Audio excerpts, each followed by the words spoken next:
Pessoal, temos aí a professora e psicanalista Zilma Barbosa, né? É um prazer ter a colega lá de Cariacica, no Espírito Santo. Eu que agradeço. A Zilma é professora lá no Espírito Santo, ali na região Cariacica, Grande Vitória. Vitória é uma ilha, né? Vitória é uma ilha. Vitória é cercada pelo mar. Quando a gente chega assim em Vitória, a gente já se depara com o cais do porto, aqueles navios enormes. E aí a gente fica no cais, em Vitória, e a gente olha para frente e a gente vê a cidade de Vila Velha, né? Onde tem a fábrica de chocolate Garoto. E a gente atravessa uma ponte lá na rodoviária de Vitória, né, onde a gente pega os ônibus, a gente atravessa uma ponte e a gente entra em Vila Velha. Se a gente for para o lado direito da ponte, a gente já chega na casa da professora Zilma. E tem um café bom lá, né? Com certeza, com certeza. É isso. Esse filme é um filme assim fantástico. A gente tem que estar muito atento a ele, né? Com o olhar da psicanálise, para que a gente retire elementos da psicanálise, né? E é um filme assim, é um filme também fantástico na área do direito. Nós estamos aí com a Ana Kaline, né? Ana Kaline está aqui na sala e tem aí toda uma bagagem, toda uma formação no campo do direito. E esse filme Negação, né? Esse filme Negação, ele vai de alguma forma estar fazendo essa intercomunicação, né, com o direito e nós, como psicanalistas, olhando este filme, é o binóculo da psicanálise. Eu já falei para vocês que o papel do psicanalista no cinema, né, o psicanalista pode ir ao cinema para comer pipoca e assistir o filme. Comer pipoca e assistir ao filme. Mas o psicanalista pode ir ao cinema para olhar o filme com o terceiro o terceiro olho, né? Terceiro olho. Eu ia dizer isso, que é aquela ideia de retirar do filme pontos da teoria da psicanálise, não é isso? E, de alguma forma, fazer um intercâmbio com a realidade da psicanálise. E aí a professora e psicanalista Zilma Barbosa, né, ela escolheu esse filme. Nós colocamos algumas opções, né, e ela escolheu este filme. A ideia aqui é um bate-papo, viu, gente? Por isso que todos já assistimos ao filme. Não significa que a professora Zilma vai fazer uma palestra, né? Ela vai ficar aqui palestrando. Não, ela vai abrir uma conversa, né? É como se nós estivéssemos aqui em uma mesa redonda, né? De repente até em uma mesa, né, de um boteco. Não significa que o boteco é para tomar cachaça, né? É uma mesa de um boteco para ficar batendo papo. Então, exatamente. Né? A professora Zilma vai estar abrindo um diálogo com vocês, abrindo uma conversa, um bate-papo, pensando sobre o filme. Com certeza, a gente acaba falando um pouco do enredo, do histórico do filme, né? Mas a ideia realmente é procurar ver lições da psicanálise no filme. Mesmo que o filme queira falar de tantas outras coisas, né? Negação traz aí a coisa do Holocausto, né? Hitler e o Holocausto. Então, o filme pode trazer o que ele quiser, mas quando o psicanalista olha com os olhos da psicanálise, então o psicanalista ele vai procurar encontrar em qualquer filme, né, algo que tenha uma relação com a psicanálise. Então, deixa eu colocar aqui um óculos. Temos aí, ó, eu, Zilma, Aurenice, Ana Cleia, Ana Kaline, auxiliadora, Cleilson, Cláudia, Leslie, Sandra e a Tânia. Com certeza, outros colegas irão chegar. Na medida do possível, fechem aí os seus microfones. E, sem demora, Zilma, seja bem-vinda, tá bom? Muito Alegria obrigada. ter você, tá? E eu quero fazer a abertura, viu, Zilma? Deixando a Sim, seguinte pergunta. Pessoal, certo. Maradona não morreu. Viu? Maradona não morreu. Maradona não morreu.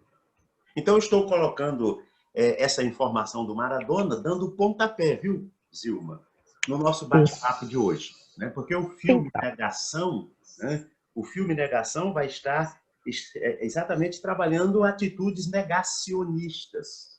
Não é isso? exatamente. É, Isso. né? É Exatamente. como se disséssemos que o Elvis Presley não morreu. Por isso eu estou dizendo, Maradona não morreu. Exatamente. Né? Isso. Dilma, a fala é sua, tá bom? Exatamente. Seja bem-vinda. Então, obrigada. Gente, boa noite a todos e a todas. Estão me ouvindo direitinho? Todas vocês? Sim, Tudo professor. jóia? Tá jóia. Beleza. Então, é um prazer estar aqui com vocês. Para mim, isso é um prazer ter sido convidada pelo professor. Para mim, isso é meu primeiro evento, assim, já tive outros, né, mas em outras áreas. E começando aí, né, a gente não se demorar muito, Maradona não morreu. Ele fez uma afirmação, assim, maravilhosa. E aí eu jogo para vocês essa pergunta: por que será que ele disse Maradona não morreu? Após vocês assistirem, inclusive eu já assisti o filme Negação, porque o próprio nome já diz, negação. Por que será que ele afirmou que Maradona não morreu? O que vocês acham dessa pergunta? O que vocês podem me dizer sobre isso? Para a gente começar. Quem pode dizer alguma coisa? Não tenha medo, tá, gente? Ele fez um Estou aqui para aprender paralelo, com né? vocês. Ele fez um paralelo a drama do filme, né? Que era que não tinha tido holocausto, né? Que aquele escritor estava enfatizando que não houve o holocausto, que Hitler não era aquilo que falaram. Né? Então, Tá, mais alguém? Mais alguém? Obrigada. O Mais alguém? Lázaro, o Lázaro não quer admitir que Maradona morreu. Por alguma Sim. razão do inconsciente dele, ele não quer admitir que o Maradona morreu. Assim como o cara lá, por alguma razão inconsciente ou consciente, ele não queria admitir o Holocausto. Ok. Mais alguém gostaria de falar? O Maradona não morreu, Elvis não morreu e outras personalidades, né? É porque também, no caso de personalidades, as coisas excedem ao sujeito, né? Sim. Então, pode dizer, Michael Jackson não morreu, deixou um legado. Pode ser Sim. isso. Né? E eu não sei que ponto se separa do Lázaro gostar tanto do Maradona que ele não poderia deixar de existir, está negando esse fato. Né? Certo. No caso por isso eu acho que tem duas coisas aí quando se trata de personalidade. Pelo menos duas.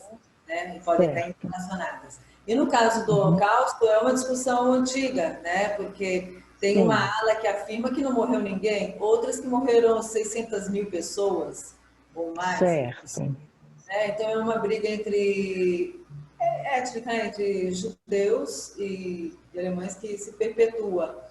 Só que daí é legal que o filme mostra no detalhe, que mostra uma pessoa que até certo ponto não dá para ver se ela de fato quer perfazer, né, essa afirmação de que não morreram pessoas, ou se de fato acredita que não morreram. Certo. Mais alguém? Obrigada. Mais alguém gostaria?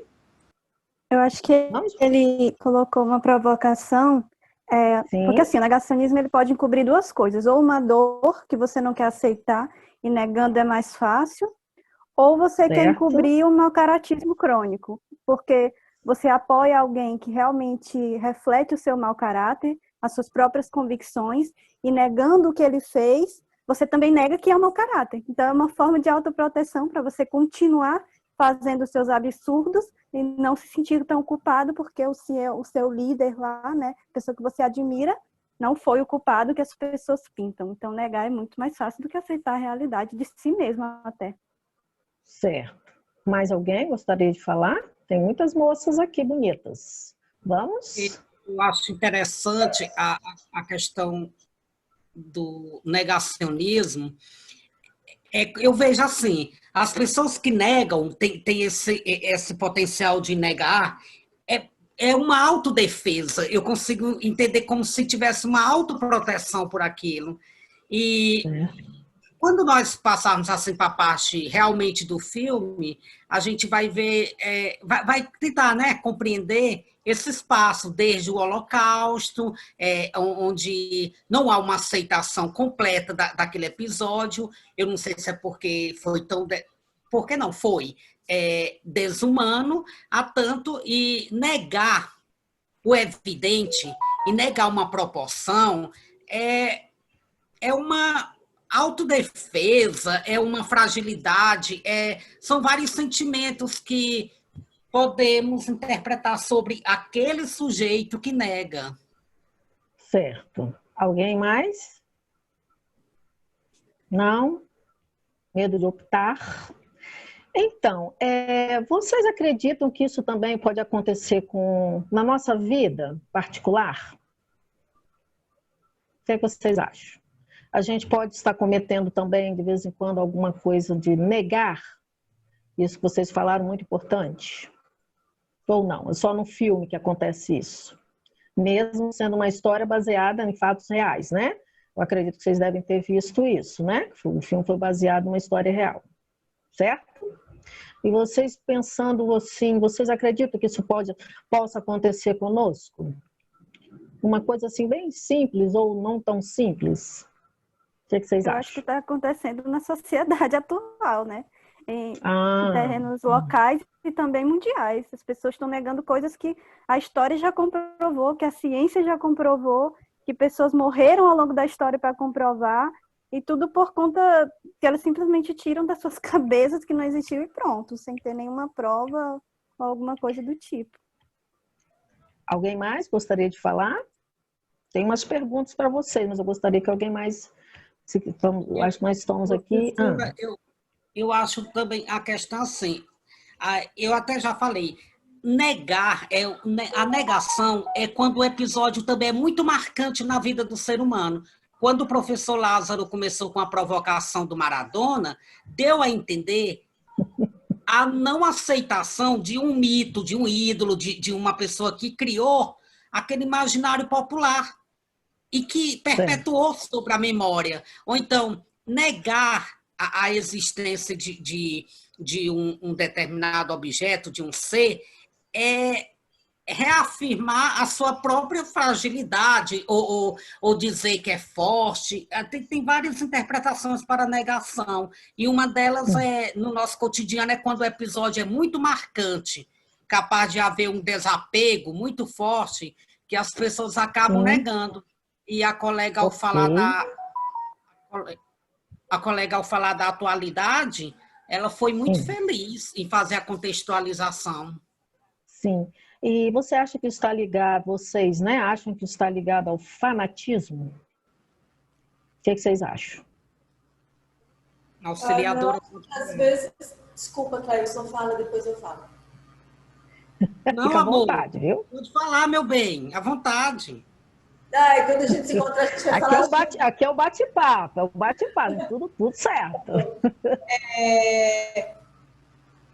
Eu não sei de que aspecto o fanatismo, mas que envolva a religiosidade, por exemplo, mas acho que o aspecto maior não é a religiosidade. Na época que começou o Covid, muitas pessoas negaram de várias formas o desconhecimento mesmo, né? E era uma forma, eu acho que talvez fosse a única forma de defesa diante do desconhecimento que as pessoas tinham, era a negação, né?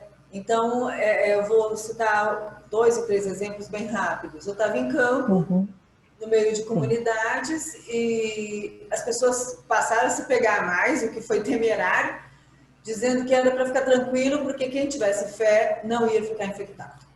Então, isso foi um jeito de negar e de se apoiar de outra forma, que eu não vejo como fanatismo, mas assim, acho que a coisa maior aí era a negação mesmo, né? E aqui no lugar onde eu moro tem um prédio de apartamentos, as pessoas começaram a oferecer doces feitos em casa, e ninguém falou assim, puxa, não posso pegar um pudim que foi feito na mão, né? com uma negação de um mundo externo e como se o prédio todo fosse um mundo interno e que tivesse todo mundo muito bem, né? Então, essas pessoas demoraram para entender e para aceitar e começaram a praticar coisas para chegar no limite de onde é que eram essas bordas do isolamento e tudo mais. E isso negando que ele existisse, né? Meio que transpondo esses limites, né? Então, não é bem com relação ao fanatismo, porque o fanatismo ele traz, de um lado, a crença e, de outro lado, né, ele se apoia no reconhecimento de uma verdade. Não dá para falar um desconhecimento, porque cada qual tem o seu conhecimento, dá para você botar em status, né? Então, por outro lado, toda negação também não está ligada, pode ser que dessa forma estivesse ligada a um fanatismo. Vou negar até o fim e pronto, não quero ouvir nada. Né? E aqueles que estão negando que o vírus não mata? Não é esse o vírus que mata? Isso, eu acho que é uma negação, mas eu não sei se é fanatismo propriamente. Eu falo esse fanatismo com esse fanatismo religioso, que reúne um monte de gente. Não necessariamente o religioso, né? Tem vários. Por exemplo, eu adoro Maradona, então eu não acredito que ele tenha morrido, eu não aceito isso, né? Não tem isso também? Não é? Não necessariamente o religioso, né? O Michael Jackson, eu amo o Michael Jackson, tenho todos os CDs. Como ele não morreu, né? Houve tantas essas conversas, né? E tem gente que acredita. Tem as histórias de que ele foi visto em algum lugar. Por que será que acontece isso, hein? Não? Por que será que isso acontece? Acho que o filme também deve ter, né, mexido com a mente da gente, para a gente pensar um pouquinho, né? Sobre certos pontos, né? Que a atriz lá colocou muito bem, né? Que ela diz o quê? Que o homem... Tem gente que não acredita que o homem foi à Lua, né? Eu tenho colegas que são professor de geografia. Ele falou para mim, eu vou fazer geografia, mas eu não acredito que o homem foi à Lua. E aí, como é que fica isso? É estranho, não é? O que é que vocês acham? Isso não é uma forma também de negar alguma coisa, nesse caso? Tem muita gente que não acredita. Será por que isso acontece? Não é um caso a pensar também? Eu, por exemplo, eu tento acreditar e não consigo. Por que será? Eu me rendo, eu preciso de uma análise. O que será que tem atrás dessa negação? Por que será que as pessoas negam? Será que é por elas não conhecerem a dinâmica, conhecer o fato realmente? O que poderá ser isso? Por que será que é um medo? E se é um medo, que medo será esse? Eu acho que é o que a gente tem, o que a gente absorve, ou seja, o pertencimento. Como é que eu tenho a Lua para mim? A Lua é o que para mim? Eu já parei bastante para analisar sobre isso e eu acho que é por aí. O que a Lua é para mim? Ela é um lugar que as pessoas podem pisar aí, não? Qual é a dimensão do valor da Lua, da especialidade dela para mim, qual é a utilidade dela, o que ela representa para a pessoa. Eu preciso ser analisada porque eu acho que é nesse rumo aí. O que a Lua é para mim? Não sei se... Pode falar, gente. Pode. Alguém mais? Por favor, que é um bate-papo, não é um... Vamos? Alguém mais gostaria de falar alguma coisa? Comentando a fala da Tânia, boa noite, Tânia. Sim. A Tânia focou no objeto Lua, né? Eu acharia, aproveitando a sua história, Tânia, de que de repente é um receio de coisas que as pessoas não entendem. Por exemplo, a tecnologia que pôde levar à Lua. O que mais essas coisas podem se promover? O que vai acontecer com as pessoas? Entendeu? Você vai lá e nega a Lua, né? Bom, ela pode representar, está num outro lugar, é um outro mundo. Para quantos mais mundos vão? Outro mundo não, um satélite, mas enfim. Para quantos mais lugares vão? Então, coisas que escapam do controle do entendimento das pessoas, elas ficam com medo. Né? Mas seria um medo do irreal ou do real para essa pessoa? Eu acho que é um medo desconhecido, que ela começa a rechear e depositar tudo quanto é medo para ela poder objetificar esse negócio. né? Para poder falar dele o contrário, e negar, né? Porque uma coisa absolutamente desconhecida, você não consegue nem falar nada a favor dela ou contra ela. Então, vira um depositário de um monte de receio. Sim. Mais alguém gostaria de falar, gente? Por favor. Estou vendo as outras quietinhas, a Tânia, a Leslie são as falantes, tem a outra coleguinha que eu esqueci o nome, essa com a voz mais fortinha. E as outras? Não gostaria de falar mais alguma coisa? Tirar alguma dúvida? Eu vou opinar também. Temos um rapaz aqui, boa noite. Gostaria boa de noite. Falar? Sim, Sou a Sandra. Então, Sandra, eu acho que a negação, ela entra como um mecanismo de defesa até, e que não necessariamente ela não seja saudável, ela vem uma forma de se proteger também quanto ao medo, quanto ao que você não consegue entender no momento, como o caso da morte, por exemplo, do Maradona. No ato, eu posso fazer a negação como forma de ter um tempo para absorver a ideia, e isso demanda uma certa energia para mim, e aí eu vou conseguir resolver mentalmente essa questão dessa morte, e aí sim eu passo a não negar, mas a aceitar. Então ela não necessariamente é uma coisa negativa, de fato. Ela vem com um mecanismo de defesa da mente mesmo, para que se organize, né, posteriormente. Certo. Eu acho que a questão é quando, no caso do filme, pelo que eu percebi, ele nega toda e qualquer questão, mesmo tendo fatos apontando a veracidade da coisa, até no final mesmo, ele nega a própria sentença do juiz. Então, aí vira, não sei, uma espécie de patologia, não sei. Então, a pergunta que eu quero fazer para vocês, eu tenho 3 aqui de início. A pergunta é: vocês gostaram do filme? Todos vocês gostariam que cada um dissesse rapidinho: sim, gostei, depois a gente fala por quê. Sim, gostei. Ou não gostei, por quê. Todos vocês gostaram? Acharam interessante? Gostei. Apesar de, né?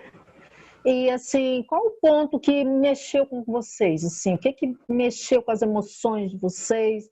Onde chamou mais atenção? Em que momento? Quais são as falas que vocês notaram assim que de repente mexeu com vocês em algum momento? Ou agora, ou antes? O que vocês têm para me falar?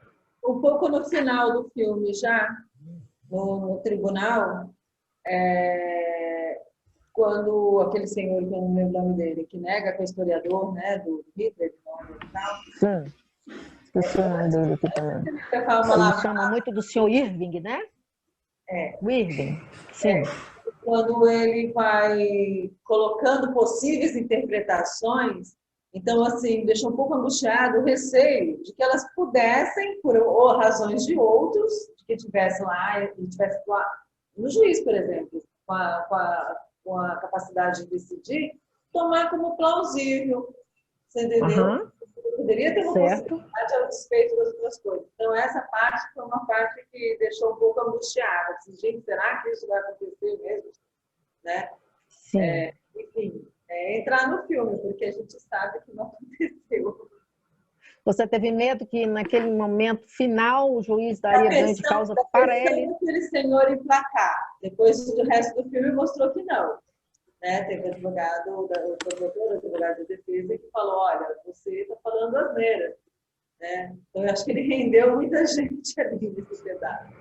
Mas o momento anterior eu fui compreensível. Eu tive aquelas versões muito cara de pau, mas que elas pudessem ser entendidas como plausíveis. Mas você notou que ele é um cara assim muito convincente, muito inteligente? Ele dava respostas assim que quem não soubesse falaria assim, pô, ele tem razão. Exato, é justamente por isso. Né? Mas em algum momento ele foi acuado, ele foi pego em evidências, por exemplo. Né? O outro senhor foi muito hábil, porque botou ele para se contradizer, começou aí. Né? Desmontou ele, e não a história dele.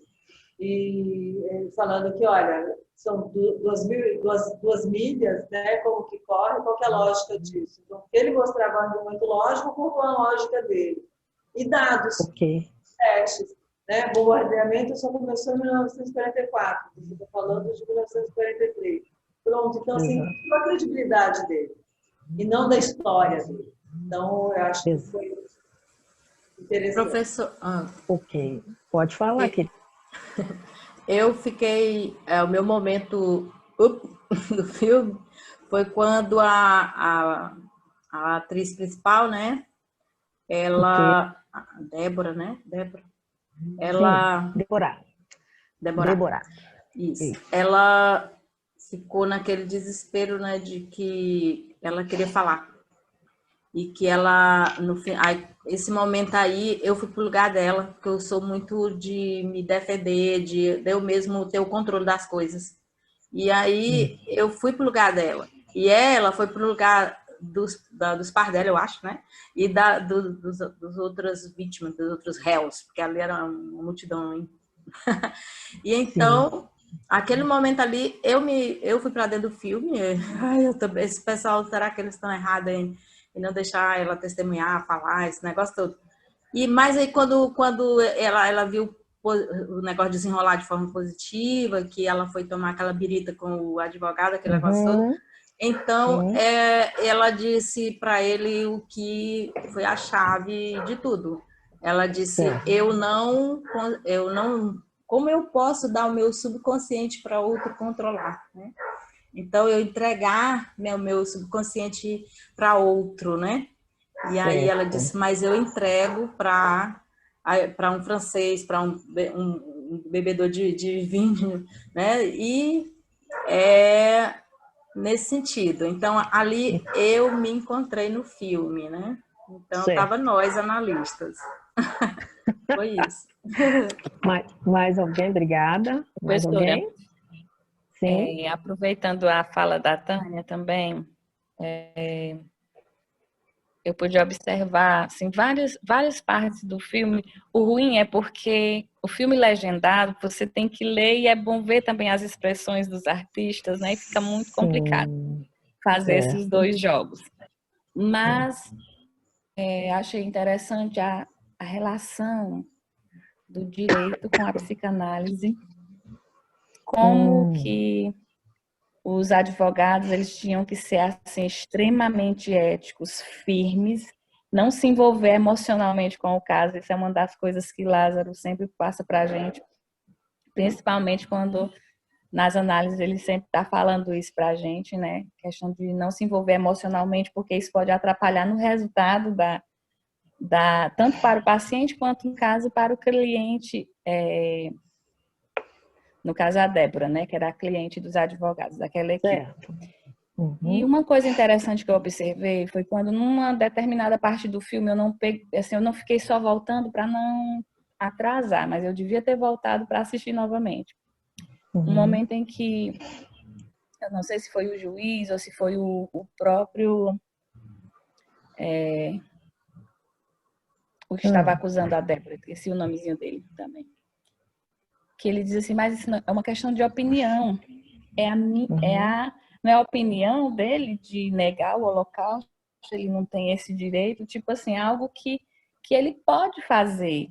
Ele está no direito dele de fazer isso porque é uma livre expressão, digamos assim, foi mais ou menos. E ela questionou isso, como assim uma livre expressão? E as pessoas que morreram, e a dor dessas pessoas, né? Então, mas aí eu fiquei observando que alguns... Oi? Pode falar. Só continuar.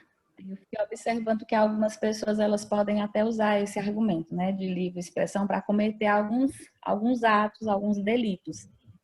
E esse caso da negação, dele negar veementemente, inclusive criar histórias que negassem o Holocausto, meio que era...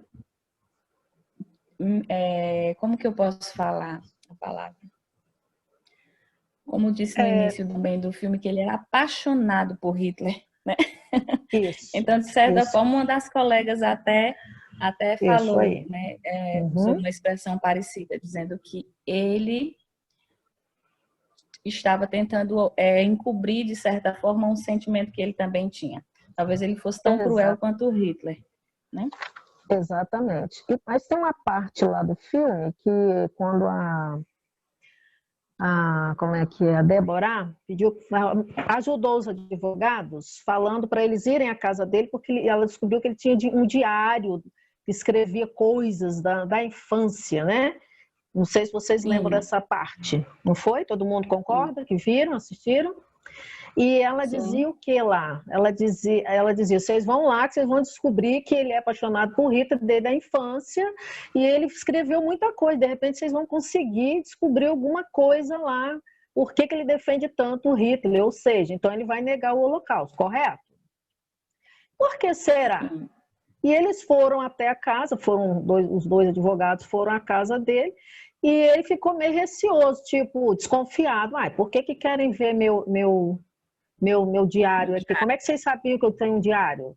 Então, eles achando, eu achei até engraçado, porque eles acharam que era um diário, só um diário, 2 diários, e que, de repente, quando ele resolve mostrar para eles, ele abriu o escritório dele e tinha centenas Era um arsenal. Um arsenal. E aí, como é que eles vão descobrir alguma coisa contra ele? Então, ele parece ser mais, assim, fora do propósito do que realmente a gente estava achando, não é verdade? Vocês concordam comigo? Isso, verdade. Cara, como é que eles vão provar ali que o cara era apaixonado por Hitler desde a infância, porque o Hitler foi uma inspiração na vida dele? Aí a gente pergunta, por que será que ele era tão apaixonado, né, pelo Hitler? Por quê? Será que na infância ele faltou uma figura ali paterna? Por que será que ele se apegou tanto às histórias de Hitler? O que vocês acham? Se Hitler é uma boa pessoa, eu não posso dizer, se eu amo o Hitler, se ele para mim é minha inspiração de vida, como Maradona seria para o professor Lázaro aí, como que vão falar mal do cara? Vão dizer que ele matou não sei quanto, ou mandou, como? Não pode. Então uma perguntinha, vocês acham que ele estava assim, ele sabia realmente, ele estava negando mesmo de propósito, má intenção, ou ele tem um pouco de neura total aí? O que vocês acham? Depois dessa minha fala. Professora. Estão me ouvindo? Boa noite, quem está falando? É a Maiara. A Maiara, boa noite, Maiara. Tem quadradinhos aqui que eu tento ver vocês, mas eu não estou conseguindo. Deixa eu ver se eu consigo aparecer aqui. Tá? Deu para me ver? Então, Maiara, tudo bem, querida? Tudo bem, cheguei aqui um pouco atrasada, mas enfim, espero poder dialogar beleza. um pouco, só ouvindo aí os comentários. Bom, sobre isso que você falou, eu acho que é muito relativo. Sim. Porque nós, enquanto crianças, nós criamos algumas ideias de amor, né, de admiração pelos nossos objetos arcaicos, lá os nossos pais. Então, assim, quando você fala nessa admiração pelo Hitler, porque o Hitler, nós sabemos de todas as maldades e tudo, mas a gente também pode reparar que ele era uma figura de poder, né? Então, eu consigo pensar em uma figura muito paterna, porque muitas vezes a gente fala alguém que impõe uma certa firmeza, embora no caso dele seja alguém que impôs uma firmeza de uma forma muito severa, mas assim, eu consigo pensar nessa admiração até muito associada à figura do pai, né? O momento em que quando a gente às vezes fala em algumas figuras de amor, não necessariamente isso. Aí vem aquelas fantasias de sedução, enfim, tudo aquilo que acontece no Édipo, que não necessariamente a gente se direciona para esses objetos como um local somente onde vai vir um afeto talvez passivo, não sei se a palavra seria essa, mas que talvez aceitar, não sei, eu consigo pensar num pai que bate no filho, ou que grita, ou que é um pouco mais rígido. Então eu acho que assim, muitas vezes essas transferências elas acabam acontecendo dessa forma. a gente acaba atraindo ou nos atraindo por algumas figuras pela representatividade que elas trazem. Então, o Hitler, talvez para ele possa ter sido uma figura firme, uma figura, não sei, de falo, né? Alguém que tem o falo, enfim. Eu consegui pensar por esse viés também, até porque quando a gente pensa na psicanálise, a gente pensa que a gente tem que se despir de algumas ideias, né? Se despir de algumas... A nossa moral, ela tem que dar uma recuada e a gente entender que é um sujeito que está ali, independente do que ele vai trazer de discurso para a gente, né? E aí também, falando em discurso, o quanto que o discurso do Hitler, ele é atraente, né? Eu estava, uma época dessa, vendo aí um documentário, mas, assim, é uma fala muito eloquente, todo um cuidado, todo um jeito, e às vezes isso acaba seduzindo, né? Então, eu acho que o discurso tem esse poder também, o modo como nós nos comunicamos com o outro, né? Então, às vezes, quem parece ser maravilhoso pode não ser, ou quem não parece ser terrível, pode, de repente, né, causar uma admiração. Eu acho que seriam esses alguns pontos que eu queria dialogar com vocês. Que aí você anota que, de repente, é por aí que ele nega, né, veementemente, que o Holocausto não existiu, né? Certo? Oi? Certo. Sim, sim. Mais alguém? Gente, por favor, vamos conversar. Mais alguém? Tem um rapaz aqui entre nós, né? Poderia falar, né? É Cleison, é isso mesmo? Cleison de Carvalho? Tudo bem, Cleison? Cadê? Sumiu aqui, não estou vendo mais ele, não. Gostaria de falar alguma coisa conosco? Está aí quietinho só ouvindo? Acho que não. Mais alguém, gente? Gostaria? Sandra Cristina, tudo bem? Eu já falei. Oi, tudo bem? Não, é a Sandra. E aí, Sandra, o que você acha? Então, você pensa sobre isso? eu gostei dessa visão da Maiara e eu acho que tem muito disso mesmo. Essa minha visão, eu, por exemplo, me criei, cresci, digamos assim, numa cidade onde eram a grande parte, se não a maioria. Oi? Pode falar. O microfone fechou. Abriu. Fechou. Pode falar. Você está me ouvindo? Já abriu, agora abriu. Pode falar. Então, vou repetindo. Como eu cresci, um certo ponto da minha idade, numa cidade onde eram descendentes de alemães, ou seja, nem mesmo português falavam. Então, o filme, digamos assim, trouxe também uma questão da minha infância no sentido de ouvir algumas falas. E existiam pessoas mais antigas, bem mais antigas, tipo ainda na época, assim, bisavô e tal, que ainda traziam na memória uma memória positiva em relação a Hitler, para você ter uma ideia. Assim como havia a corrente da verdade, digamos assim, mas havia outra questão, né? Então, assim como a questão de toda essa questão de Hitler e tudo que aconteceu, assim também eu acho que há a negação em relação à ditadura, que ela não fez tanto mal assim, entendeu? E aí os fatos estão aí, as provas estão aí, mas você nega porque você tem toda uma história de defesa que você tem o outro lado, né? E aí você muitas vezes é o lado que você opta, ou por alguma questão, que nem a Maiara colocou, né? Uma questão paterna que você julga, que você acredita que seja a de maior importância para você carregar e levar adiante. Então, eu acho que isso acontece na política atual também. Então, assim, ela vai acontecendo, ela vem... E normalmente está vinculada a essas questões de poder mesmo, né? E o poder, ele é fascinante, ele seduz, e a gente acaba optando por um lado, né? Mesmo sabendo dos fatos. Mesmo sabendo dos fatos. Ou seja, conscientemente ou inconscientemente aceita, né? E tudo bem para mim, isso não está acontecendo, você que está falando, isso para mim está tudo certo, né? Isso, é o exatamente. Do negar. A gente também pode, só um minutinho, alguém gostaria também de falar, gente, aí sobre você mesmo, a Sandra, que já começou a falar.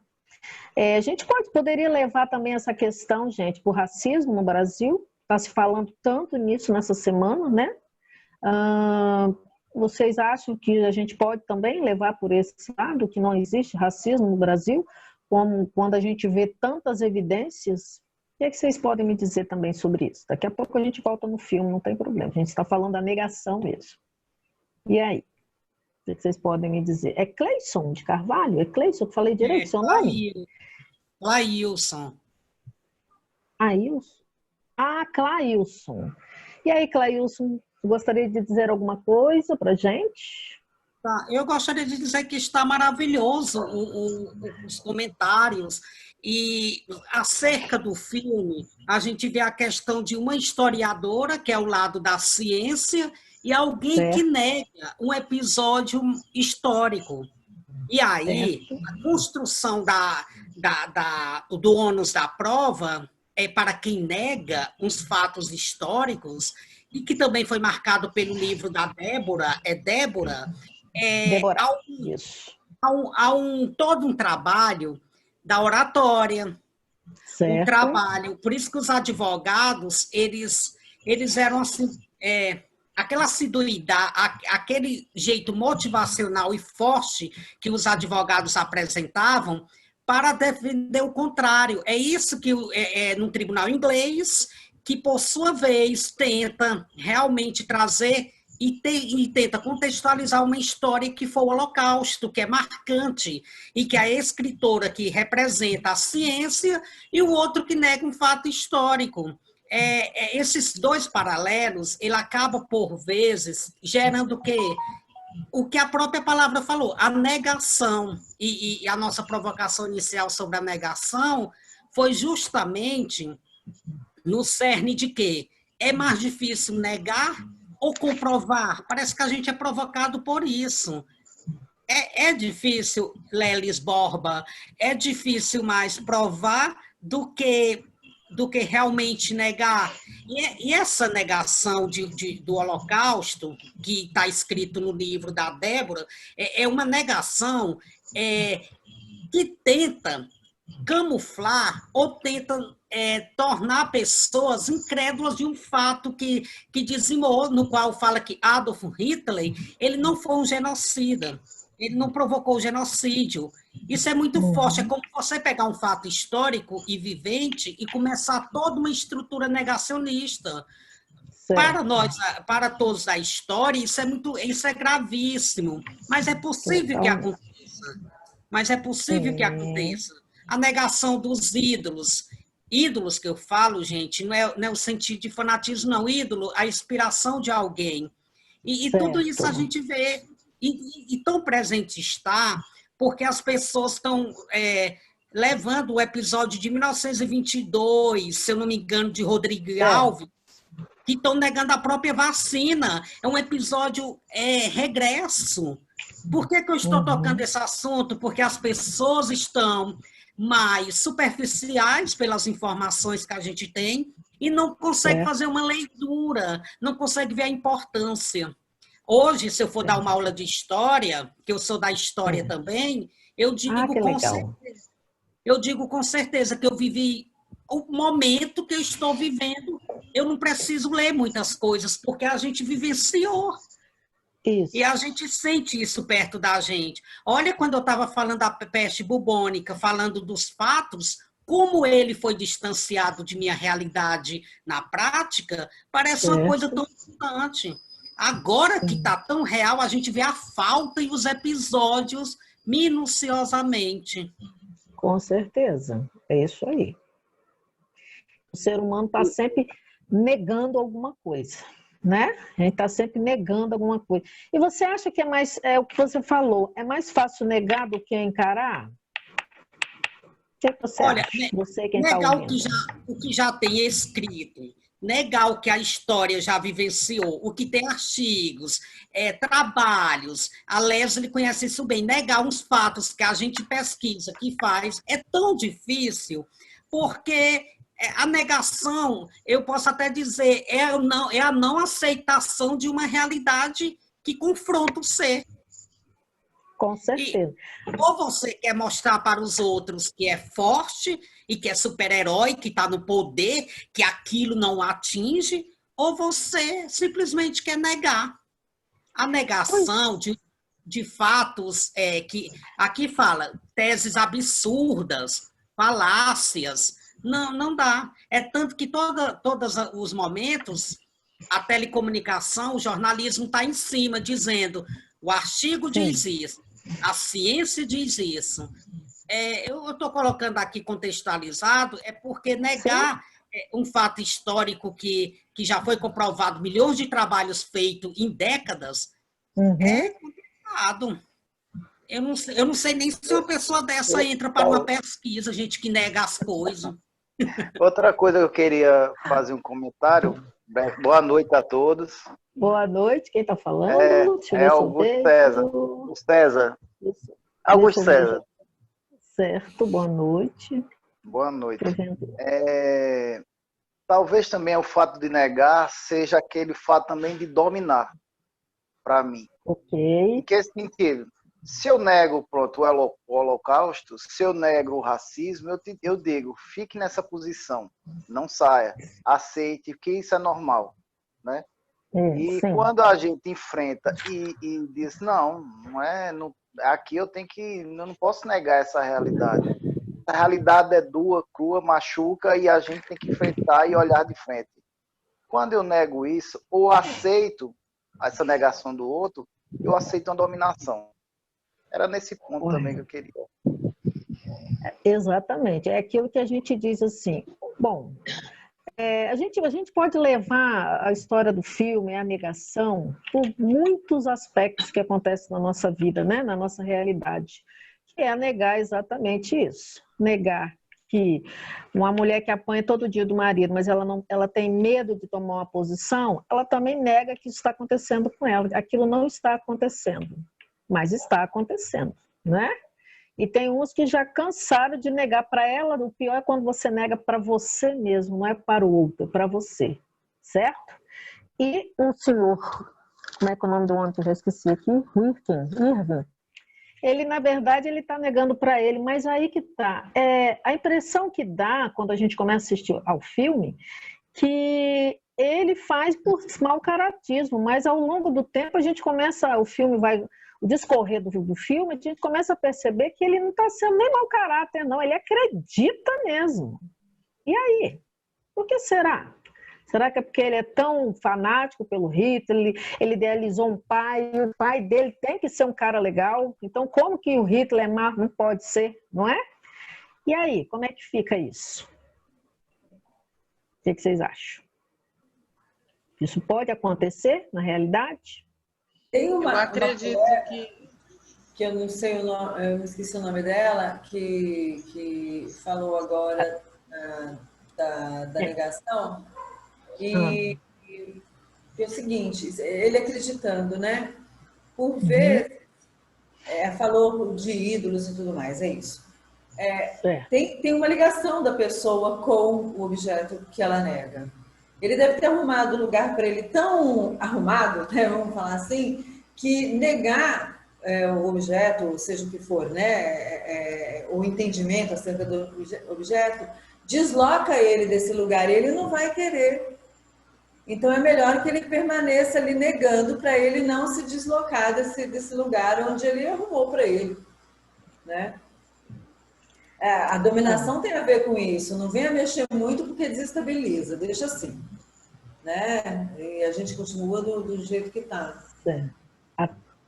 Mas aí que tá, tem pessoas que, como você falou, tem pessoas que falam assim, deixa eu ficar aqui porque aqui tá bom, eu não vou sofrer se descobrir que não é bem isso, tal. Mas, no final do filme, todo mundo viu que o juiz pensou, aliás, devemos abrir um parêntese aqui, que na Inglaterra, aquela fama de serem pontualíssimos, Apareceu no filme, né? A gente vê que nos tribunais, o juiz chega, o pessoal levanta, né? E tal. Levanta, depois senta e acabou. E lá não, tem todo um ritual, né? Um ritual, a hora certinha, o pessoal levanta e faz assim, né? Reverencia o juiz. Aí o cara falou, o advogado falou para ela também fazer lá, né? A reverência para o juiz. Ela olhou para ele e falou: eu sou americana, né? Eu sou americana, vou ficar reverenciando o juiz? Por que eu vou fazer isso, né? E, quer dizer, o cara lá, o ajudante lá, o assistente do juiz, né, dando a comidinha, botando lá, eu falei assim, nossa, que coisa mais... tudo cheio de coisinhas. Eu falei, gente, que diferença, né? Quer dizer, ela também, quando ela foi conversar com os advogados, ela tinha que esperar o resultado oh meu Deus, da audiência lá, né? Então eu notei assim, eu falei, a priori não tinha percebido. Depois eu falei, uai, o que ela está fazendo naquele banco ali sentada? E eles lá dentro conversando. Aí ela olhava muito para o relógio. Aí eu olhei assim, uai, por que ela olha tanto para o relógio? Aí eu falei, quando deu a hora, que agora nem me lembro, não sei se foi 8 horas, certamente seria da manhã, ela ansiosa, tremendo lá, ansiosa, olhando para o relógio, olhando para o relógio. Quando deu X, a hora, ela entrou na sala. Quer dizer, a hora, eles estavam ali, ela estava do ladinho, sentadinha lá, mas ela tinha que esperar da hora para ela entrar. Vocês perceberam isso no filme? Percebemos, sim. Aliás, eu percebi. Percebi. E angustiante, eu esperei junto com ela. Porque eu sou muito impulsiva, eu sou muito de adiantar 24 horas se for possível para uma coisa acontecer, eu acelero as coisas. Mas sou pontualista, eu também, eu sou muito louca com pontualidade, né? Zilma, então... você falou que a personagem ficava olhando para a hora. E eu estou olhando para a hora, viu? Já estamos chegando às 21 horas. Então, muito essa bem. Mãe, né? Nós precisamos caminhar para o encerramento, viu, gente? Não se pode negar o que o sujeito, não é isso? O ser humano vivencia de acordo com a sua dor. Zilma, a coisa tá boa, viu? Tá ótima, obrigada. Não podemos negar. Estamos não aí podemos negar. Tá bom? Com e aí, certeza. Zilma, eu vou aqui dar esse fechamento aqui para a gente não passar hora, tá? Agradeço. Já a gente vai fazer o agradecimento, tá, Zilma? Tá bom. Olhem só. Aqui no filme, a gente não tem presunção de inocência, né? Lá no direito, a gente estuda a chamada presunção de inocência. Aqui no filme não temos isto, o que significa que a pessoa que está sendo acusada tem que provar, não é isso? Aquilo que está ocorrendo. É o que a gente verifica o tempo todo aí no filme. É muito legal a fala da Zilma, né? Ela traz realmente o tema negação dentro de uma contemporaneidade, né? Trabalhando aí essa questão que a gente está vivenciando em relação à questão do racismo, né? O noticiário estar aí mostrando o tempo todo aquele episódio lá no Carrefour, né? Ocorrido, e outras questões, né? Onde a gente lida com a negação o tempo todo. E aí o filme vai chamar a nossa atenção exatamente para isso. Estamos com um número repleto de negacionistas. Muito. E é assim, gente, os feitos não morrem, ok? Os feitos não morrem. Quando a psicanálise olha para a realidade, para o vazio, para a falta, o Lacan vai trabalhar o Das Ding, não é isso? Que, na verdade, já vem do Freud, a coisa, né? Então, é assim, os feitos não morrem, o trauma não morre. E quando a gente olha o filme Negação, a gente vai lidar, né, com um tema muito legal da psicanálise, que é uma abordagem ao sujeito, trazendo para o campo do eu, trazendo para o campo do ego, E aí a gente entra numa temática chamada mecanismo de defesa. E é interessante que todas as atitudes negacionistas tendem a usar mecanismos de defesa. Então, quando a gente olha com o olhar da psicanálise a realidade do filme Negação, a gente vai perceber que aquele personagem, né, o David, né, ele está encaixado aí dentro do negacionismo, né? Então, não tem como negar. Maradona morreu, viu, gente? Elvis Presley morreu. Jesus Cristo morreu. O Freud morreu. O Lacan morreu. Né? Não tem como negar. Então, essa coisa do negacionista, na psicanálise, nós vamos lidar com o sujeito assim. Quantas pessoas chegarão no divã? Quantas pessoas chegarão no consultório em busca de um acompanhamento, de uma escuta analítica, mas com atitudes negacionistas? Então, cabe ao clínico da psicanálise estar atento. Por quê? Porque todas as pessoas que apresentam atitudes negacionistas, elas estão calcadas em uma profunda cisão do mentiroso com a própria identidade. Ok? Então, é uma lição, é um fato interessantíssimo, real para a clínica psicanalítica. Porque nós iremos lidar com essa coisa, a coisa da atitude negacionista. E aí eu repito, todas as pessoas que são aderentes a atitudes negacionistas é porque estão calcadas em uma profunda cisão do mentiroso com a sua própria identidade. E aí nós temos dois mecanismos de defesa do ego. De defesa. Né? Nós temos aí a própria negação, porque a negação é um mecanismo de defesa, e nós temos a projeção, ok? E nós temos a projeção. Então, em regra, todas as pessoas que são portadoras de atitudes negacionistas, elas estarão usando esses dois mecanismos, que é a própria negação como mecanismo de defesa e projetar do outro.